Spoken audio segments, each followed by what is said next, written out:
दोस्तों, मेरा नाम है रविशंकर शर्मा। मैं पेशे से एक एडवोकेट हूँ, पर मुझे एस्ट्रोलॉजी का काफ़ी शौक़ है, इसलिए मैंने इसको काफ़ी डीप स्टडी किया है और मैं अपना नॉलेज आप लोगों के साथ शेयर करना चाहता हूँ।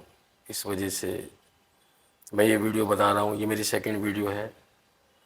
फर्स्ट वीडियो में मैंने मेष लग्न में सूर्य की प्लेसमेंट फर्स्ट हाउस में हो तो क्या प्रभाव होता है, उसकी वीडियो बनाई थी। अब सेकंड वीडियो में मैं ये चर्चा कर रहा हूँ कि मेष लग्न में यदि सूर्य सेकंड हाउस में हो जाए तो उसका क्या प्रभाव पड़ेगा। दोस्तों, यदि लग्न के चार्ट में फर्स्ट हाउस में 1 लिखा है तो ये मेष लग्न का चार्ट है, और एंटी क्लॉकवाइज हम चले तो जहाँ पे 2 लिखा है वहाँ पे सूर्य की प्लेसमेंट हो, उसकी हम ये चर्चा करेंगे कि उसका क्या प्रभाव होगा। तो दोस्तों, हम सूर्य के प्लेसमेंट के प्रभाव जानने के लिए हमें सेकंड हाउस में हमें क्या मिलता है, क्या देखते हैं, हमें ये पहले जानना होगा। सेकंड हाउस से हम व्यक्ति की वाणी, उसके बोलने का तरीका, उसका कुटुंब, परिवार, परिवार का रहन सहन, परिवार का स्टेटस, वो सब देखते हैं हम। और संचित धन भी देखते हैं कि धन कितनी बचत हो रही है। प्रारंभिक शिक्षा को देखा जाता है और उस व्यक्ति के भोजन की आदतों को भी हम यहीं से देखते हैं। और दाहिनी आँख, गला, चेहरा, दांत हम सेकंड हाउस से ही देखते हैं।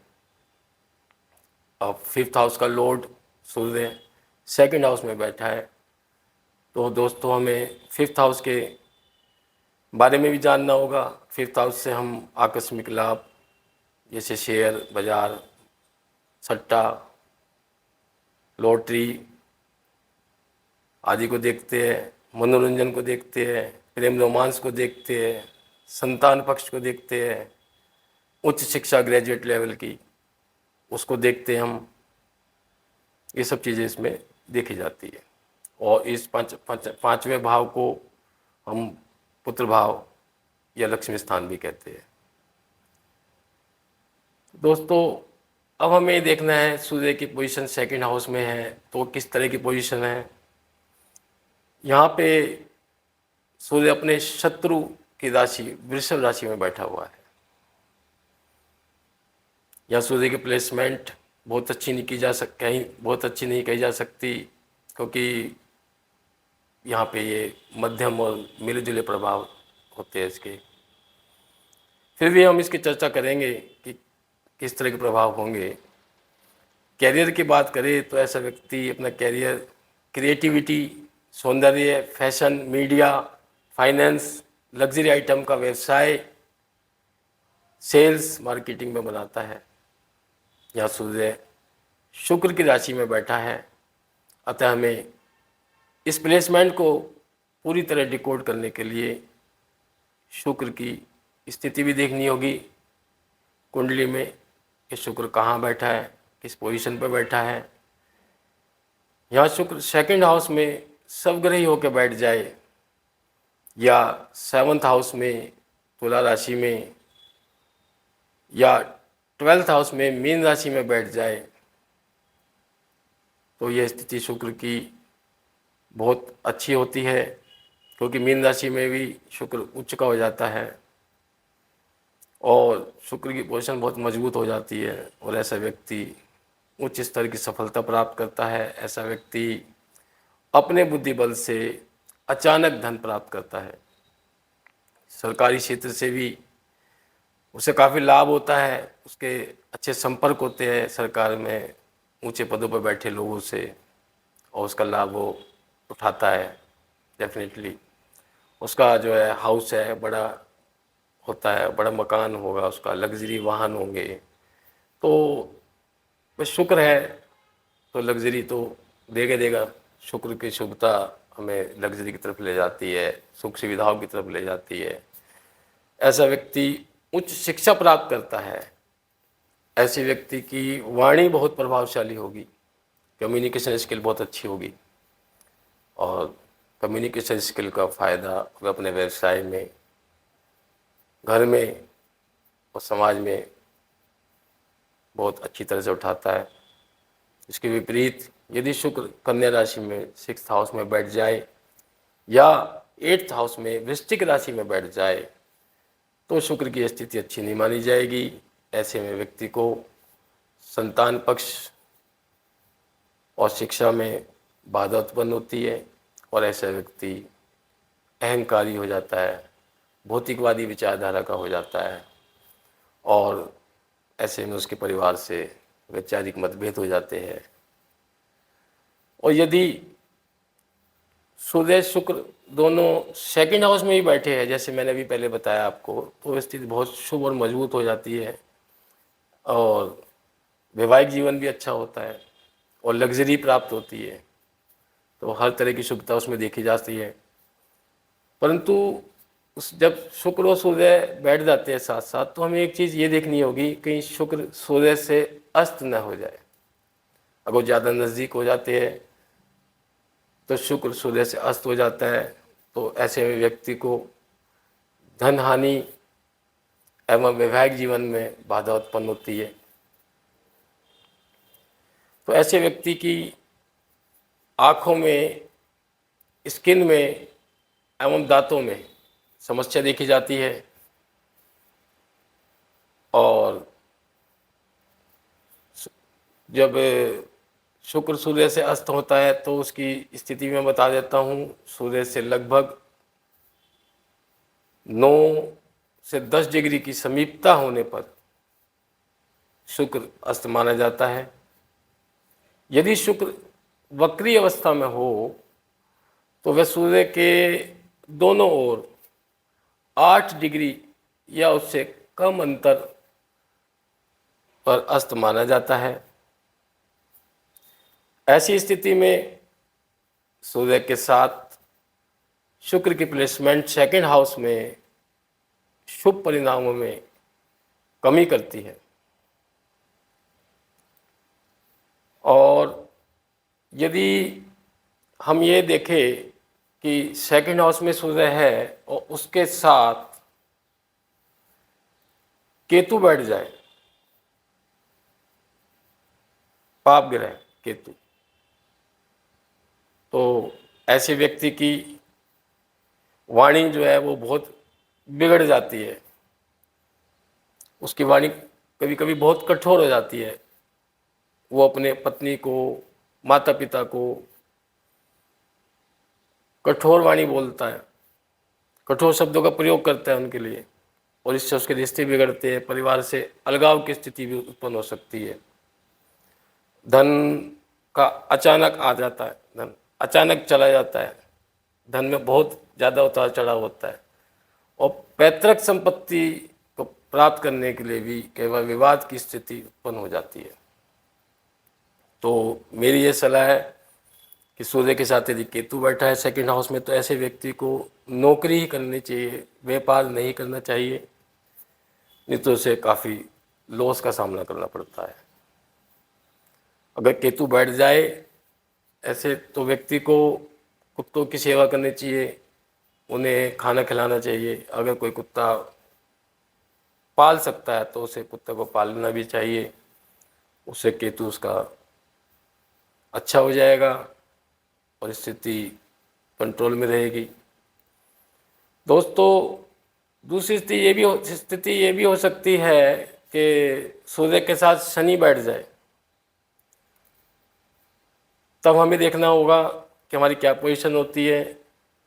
तो ऐसे में क्या होता है, धन में और वाणी में भी उतार चढ़ाव होता है, वो स्टेबिलिटी नहीं रहती। बहुत मेहनत करने के बाद ही ऐसा व्यक्ति धन संचित कर पाता है। तो शनि की स्थिति भी ज़्यादा बेहतर नहीं है यहाँ पे। तो पाप ग्रह से यदि बचा रहे 2nd हाउस तो ज़्यादा अच्छा है।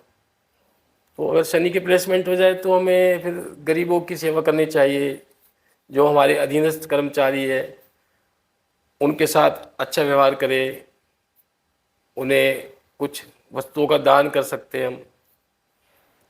और एक तीसरा ग्रह है पापी ग्रह राहु। यदि राहु भी सूर्य के साथ हो, सूर्य और राहु की प्लेसमेंट हो जाए सेकंड हाउस में, तो भी स्थिति बहुत खराब हो जाती है। इसे हम ग्रहण दोष की स्थिति भी कह सकते हैं। इसमें वाणी में, धन में, परिवार में चुनौतीपूर्ण वातावरण हो जाता है। वाणी कभी भी बिगड़ जाती है, धन में कभी लॉस हो रहा है ना, और कभी बहुत ज़्यादा उतार चढ़ाव देखने को मिलता है, तो भी व्यक्ति का जो है बीपी ऊपर नीचे होता रहता है, उसमें भी स्टेबिलिटी नहीं रहती। वैचारिक मतभेद हो जाते परिवार से, और गले, आँखों और दांतों की समस्या भी हो जाती है अगर राहु हो जाए, सूर्य के साथ राहु बैठ जाता है तो ये भी चीज़ें हैं।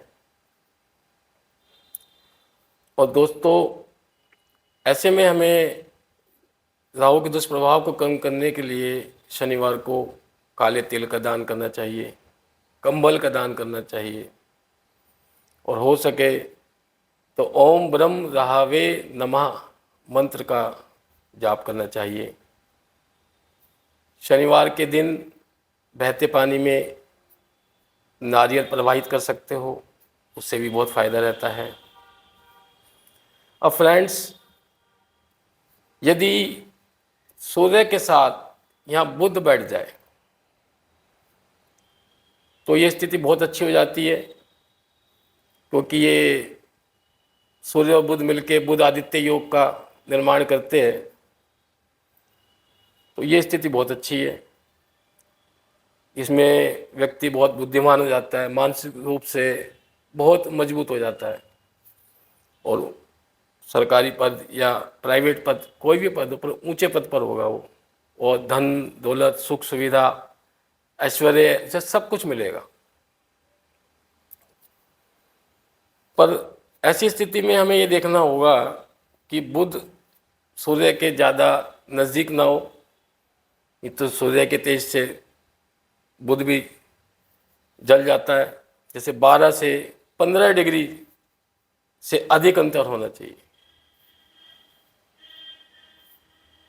और यदि बुध पहले 10वें और 5वें भाव में होते हैं तो शुभ परिणाम देते हैं। और एक स्थिति ये भी है कि सूर्य के साथ बुध बैठा हो सेकंड हाउस में, और थर्ड हाउस में शुक्र बैठ जाए, तो ये स्थिति भी बहुत अच्छी होती है, क्योंकि तीसरा घर जो है, तीसरे घर में मिथुन राशि है, 3 नंबर है, बुध की राशि है, और सेकंड हाउस में 2 नंबर लिखा हुआ है, वह वृषभ राशि है, शुक्र की राशि है। तो ये स्थिति ऐसी है कि बुध शुक्र की राशि में बैठ गया है और शुक्र जो है बुध की राशि में बैठ गया है, तो ऐसी स्थिति भी अच्छी कही जाती है। इसमें लक्ष्मी नारायण योग का निर्माण होता है, और यह योग भी अत्यंत शुभ होता है और मंगलकारी होता है। ऐसे में व्यक्ति को अचानक धन लाभ की स्थिति बनती है, उत्तम वैवाहिक सुख की प्राप्ति होती है, और ऊंचे स्तर का वो कैरियर भी बनाता है, सामाजिक मान प्रतिष्ठा मिलती है, और ज़्यादा संघर्ष के बिना ही आसानी से उसे सफलता प्राप्त होती है। जैसे कहते हैं ना कि रातों रात किस्मत चमक गई, तो वो लक्ष्मी नारायण योग होता है। तभी ऐसी स्थिति होती है कि रातों रात अमीर हो जाता है आदमी, अपार धन संपत्ति प्राप्त हो जाती है। तो वो स्थिति है लक्ष्मी नारायण योग की।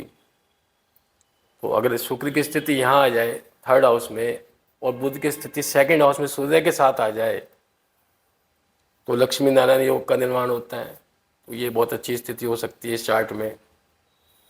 और हम नक्षत्र की बात करें तो सूर्य यहाँ पे कृतिका नक्षत्र में हो सकता है, या रोहिणी नक्षत्र में हो सकता है, या मृगशिरा नक्षत्र में हो सकता है। कृत्तिका नक्षत्र सूर्य का ही नक्षत्र है। यहाँ सूर्य व्यक्ति की प्रशासनिक क्षमता को बढ़ा देता है। ऐसा व्यक्ति प्रशासन में ऊंचे पद पर कार्यरत रहता है और उसको बहुत अच्छी तरह से उस पद को निर्वाह करता है और उसकी वाणी भी जो है अथॉरिटिव होती है। जो वो सामने वाले से कहेगा तो वो उसको मानेगा उसकी बात को काटना बहुत मुश्किल हो जाता है और सरकारी महकमों से कार्यों से उसे लाभ होता है। पर ऐसे व्यक्ति का अहंकार बहुत बढ़ जाता है तो उसको अपने अहंकार पर कंट्रोल रखना पड़ेगा, नहीं तो पारिवारिक मतभेद बढ़ेंगे। ये चीज़ ध्यान रखनी पड़ेगी। और यदि सूर्य रोहिणी नक्षत्र में आ जाता है तो ये चंद्रमा का नक्षत्र है। तो ऐसा व्यक्ति जो कलात्मक होगा, कला के क्षेत्र में या कोई जैसे अभिनय के क्षेत्र में भी हो सकता है या कोई वस्तु बनाने के क्षेत्र में, क्रिएटिविटी से कहते हैं, उसमें होता है, रचनात्मक होता है। और ऐसा व्यक्ति बहुत आलसी होता है, विलासी होता है। ऐसे व्यक्ति को धन संचय करने में बहुत रुचि रहती है। वो धन के पीछे भागता है कि धन जमा कर लूं, लेकिन उसका खर्च भी अधिक होता है। अब तीसरा नक्षत्र हम देखें सूर्य का तो मृगशिरा नक्षत्र होता है। वो मंगल का नक्षत्र है। तो यह व्यक्ति को साहसी बनाता है, रिसर्चर बनाता है, नई नई खोज करता है, वो अध्ययन करता है और उसको प्रभावशाली बनाता है, उसकी पर्सनैलिटी को। अब वो कम्युनिकेशन स्किल उसकी डेवलप होती है। वाणी के दम पर, कम्युनिकेशन स्किल के दम पर ही वह बहुत धन कमाता है। बहुत आकर्षक तरीके से लोगों से बातचीत करता है और उन्हें प्रभावित करता है अपनी बातचीत से। तो ये बात हुई नक्षत्रों की। दोस्तों, इसमें यदि सूर्य के प्लेसमेंट मेष लग्न में सेकंड हाउस में है तो हमें कुछ सावधानी बरतनी चाहिए।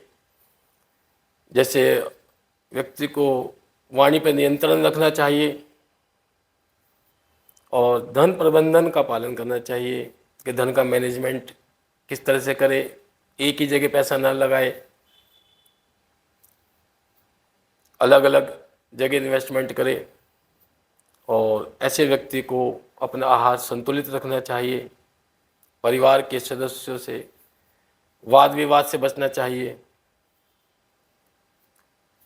और पिता की सेवा करनी चाहिए, पिता से विवाद ना हो, इसका भी ध्यान रखना चाहिए। उपाय की बात करें तो ऐसे व्यक्ति को सूर्य को तांबे के लोटे में जल अर्पित करना चाहिए और गायत्री मंत्र का जाप बहुत अच्छा रहेगा, वो कर सकते हैं। और गेहूं और गुड़ का दान रविवार को मंदिर में करो, इससे भी काफ़ी फायदा रहेगा। और ऐसे व्यक्ति को अपने चरित्र का बड़ा ध्यान रखना चाहिए। चरित्र एकदम शुद्ध रखे।